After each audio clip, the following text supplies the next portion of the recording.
Magkaiba ang pananaw ng Kidapawenyo hinggil sa kung anong estilo ng talakayan ang mas epektibo sa sangguniang panglungsod. Ang tahimik at maayos na sesyon na puno ng pagkakaisa o ang masigla at maingay na diskusyon na may palitan na magkakaibang opinyon para mas mapagtibay pa ang panukalang proyekto. Ito ay matapos ang mainit na palitan ng opinyon sa pagitan ng ilang konsehal kamakailan kaugnay sa panukalang pagtatayo ng Kidapawan City General Hospital na agad namang naging usap-usapan sa social media at umani ng iba't ibang reaksyon mula sa mga residente.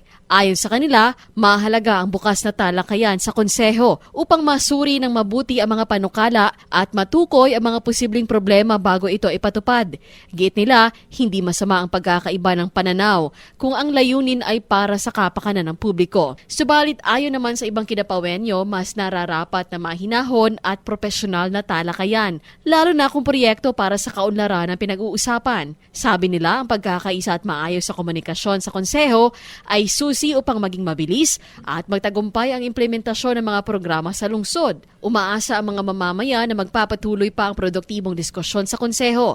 Tahimik man o masigla, basta't ang dulo ay para sa kapakanan ng bawat Kidapawenyo. Balag banha ang ilang sanggunian nga maghatag sila tagsa ka-opinion nila kay ang matag usamang good nga konsyal dili gud pareha-pareha ang ilang hunahuna no naagyo mga lahi-lahi po silang mga tumong.